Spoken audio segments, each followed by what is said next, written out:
777. Wow. Okay, so it's not 8. for anything special. Wow. What are we doing? What are we doing? Anyway. Oh, then get out. It's goofy. It, I don't get it either. Like, There's got to be some explanation. for the first week of your season, where like you've had this great momentum to start your season, all the teams are playing, and then have the it started Tuesday night. 3 days later, your league has started, and you have no games. It's very weird. Followed Very weird by schedule. 2 games in the afternoon and then 11 That's- starting at 7. Anyway, so yeah. let's go back to last night though.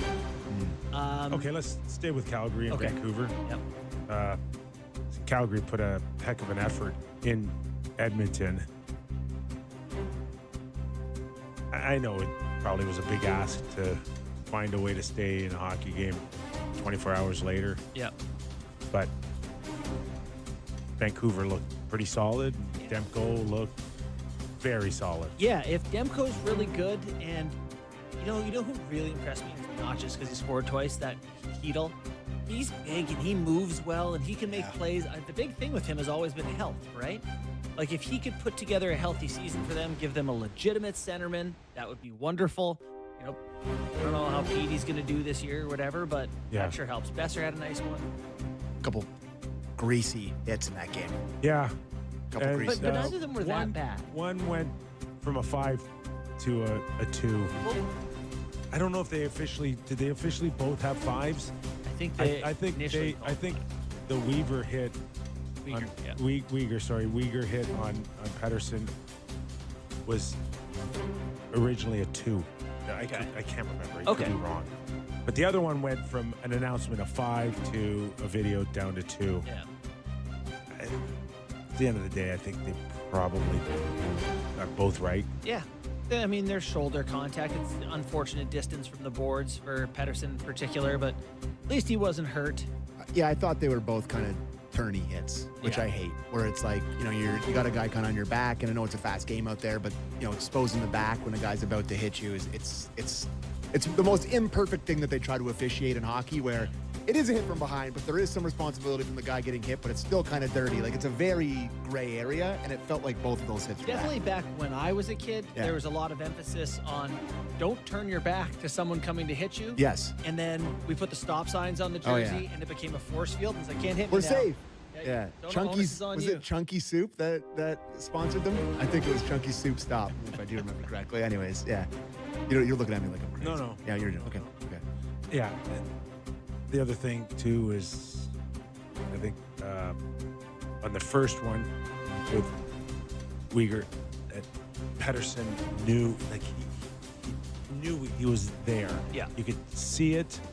At the end of the day, he didn't get a chance to set his feet very well and fell off balance. And actually, he was very frank on where he thought the hit was. He totally exonerated. Oh, he did. McKenzie. Yeah. Said, I got to be ready for that war. His post game comments were good. The one on Zary. Sorry.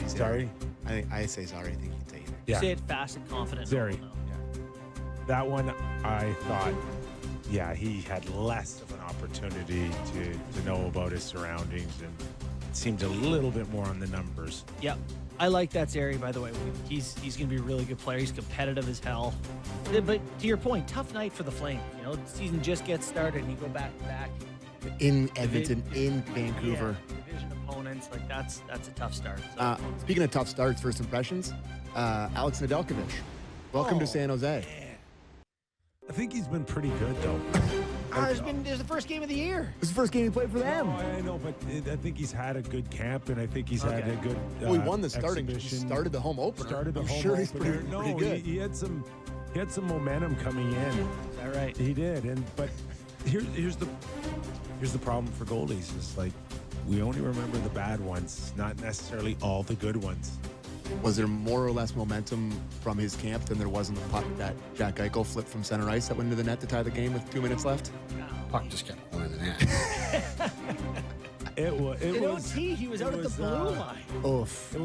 It had that feeling of the Edmonton Oilers game with Patrick Stefan. Yeah. Oh, did it ever? I remember Yes. his name correct? Yes. Yes. Where you are. San Jose had the ability to put the puck in the net, not once but twice last night, and end it, and they missed it. And although the circumstances were a little different, where in Edmonton years ago, It was straight down the but it ring. was a like a clean goal. Yeah. Right. I think Where the it's Stars like- won that game in the end, though, by the way. I think they did. I think they won in a shootout. Anyways. Okay, I can't remember. Yeah. But this one was like a gift. It wasn't like it was earned off just one great play or one great finish. It was just like the gift. Yeah, they handed the game. That's tough too for a team like San Jose that's trying to build some good vibes and momentum. I watched the last 2 periods of that game. They looked in the game. They're flying around. They got speed. That Celebrini looks breathtaking. Will Smith's awesome. So, yeah, that's tough. It's funny to me that Askarov can't get more involved. Like, he was a huge name, right? Like, that was the next one Well, for he goalie was- prospects. Yeah, he was rated really high. What did he end up going? Top 10? I don't know where he got picked. Oh, yeah. I'll tell you very quickly here. Quickly before He we was get drafted first round, 11th overall by So, National. okay, not top Yeah. 10, top 11. Yeah. Big commitment. that Patrick Stefan thing you reminded me, one of the great calls of all time by Peter Loubardias. Yes. And he's coming into ice, and he blew it. Yeah. I think the top of his I lungs. have some It's one of the sympathy greatest calls. for the miss. The puck pops. Like, it's. But he's very- hot dogging it. Shoot it in the net. I don't know. Shoot it in He's the just net. trying to steer it in the way Willie's empty netter was last night. You know, you're A just. Patrick Stefan zag. Well, Love it. he's just skating it into the net. Next time we get a goalie on, our show, we got to ask him just in terms of just the mindset for a goalie after you've given up that goal. How do you really recover from it? Because I can tell you, as a player on a bench, you don't get to recover it in my mind and many of our teammates' mind when a goal like that went in. No, what do you mean?